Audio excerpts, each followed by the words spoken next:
मध्य प्रदेश की बात करते हैं। मध्य प्रदेश में भी हालात बहुत अच्छे नहीं हैं। 11,000 के पार यहाँ मामले पार हो चुके हैं। 500 लोगों की मौत हो चुकी है।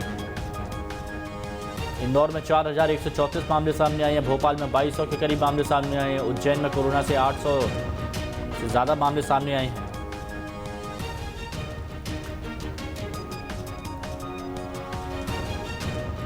मरीजों की संख्या 400 के करीब है नीमच में।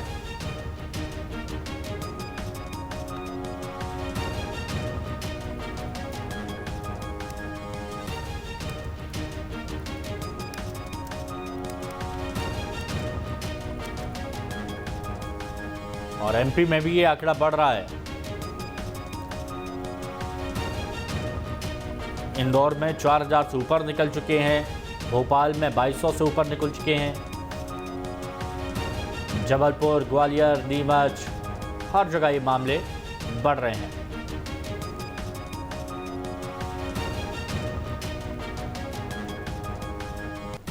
अहम खबर इस वक्त की आपको बता रहे हैं और ये भोपाल का हाल है। शुभम हमारे सहयोगी हमारे साथ जुड़ चुके हैं। शुभम, हमने देखा कि पूरे देश में कोरोना ने क्या हालत कर दी है। 24 घंटे में, पिछले 24 घंटे में 2,000 से ज़्यादा लोगों की मौत हुई है और ये एक सबसे बड़ा आंकड़ा, सबसे जो रिकॉर्ड जिसे कहा जा सकता है।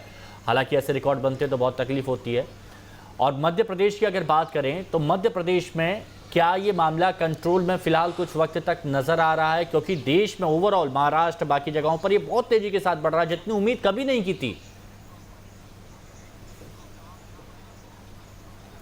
बिल्कुल हिमांशु, और इस लॉकडाउन जब किया गया था देश भर में, उतनी किसी ने नहीं सोचा था कि ये इतने आंकड़ा जो है बढ़ता जाएगा। मगर मध्य प्रदेश में 11,000 के पार ये आंकड़ा इस वक्त पहुंच गया है, जब पॉजिटिव मरीजों की संख्या इतनी है। मगर एक्टिव मरीजों पर भी हमें ध्यान देना होगा, क्योंकि हम हमेशा पॉजिटिव मरीजों का जो बड़ा आंकड़ा होता है उस पर ही गौर करते हैं। दूसरी तरफ अगर आप देखें तो 8,000 से ज़्यादा मरीज़ जो है वो स्वस्थ होकर अपने घर गए हैं। 2,500-3 हज़ार मरीज़ ऐसे बचे हैं जो कि इस वक्त अभी अस्पतालों में भर्ती है, जो कि एक तरह से कहें कि आइसोलेशन वार्ड में है।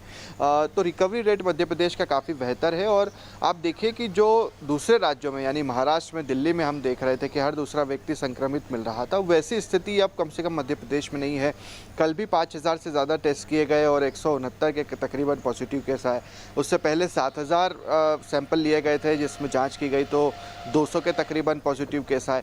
तो ये कम से कम ठीक है कि हम 7-8 हज़ार टेस्टिंग कर रहे हैं पर डे, और उसके हिसाब से 150-200 के तकरीबन मरीज निकल कर आ रहे हैं। बिल्कुल।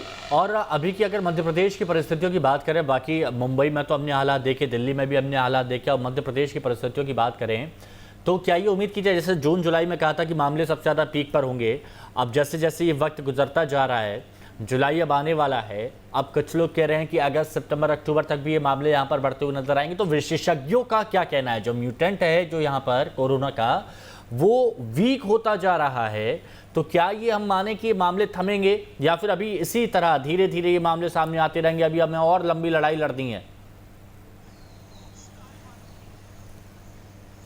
बिल्कुल हिमांशु, लड़ाई तो ये अभी और भी लंबी है, क्योंकि संक्रमण ज़्यादा फैला है, कम नहीं हुआ है। और हम जो देख रहे थे कि किसी वायरस का असर 5-6 महीने से ज़्यादा क्या रहता होगा, मगर अभी भी देखिए इसको लेकर कोई वैक्सीन अभी तक तैयार नहीं की जा चुकी है, चाहे कोई भी देश क्यों ना हो। और अमेरिका में हमने हाल देखा कि 22 लाख से ज़्यादा लोग संक्रमित हो चुके हैं। तो अभी हम 22 लाख के अगर उस आंकड़े तक अगर हमें पहुँचना है, या कहें कि पूरे देश भर में हम कैसे स्थिति स्पष्ट करेंगे, तो हम देखिए कि 50, 60, 70 लाख तक भी अभी टेस्टिंग जो है वो नहीं पहुंची है। और जब तक टेस्टिंग ज़्यादा नहीं होंगे, सैंपल ज़्यादा नहीं लिए जाएंगे, अगर 3 से 4 करोड़ हमारे देश में सैंपल लिए गए होते, तब जाकर हम एक नतीजे पर पहुंच सकते थे कि हमारे देश में किस तरह की स्थिति बनी हुई है। 50-60 लाख सैंपलिंग पर हम अगर 3.5-4 लाख पर हैं, तो आप देखिए कि ये 50 लाख से जब 5 करोड़ तक अगर सैंपल पहुंचेगा, तो फिर ये आंकड़े भी जो 3-4 लाख के हैं, ये तकरीबन 30-40 लाख तक पहुंच जाएंगे।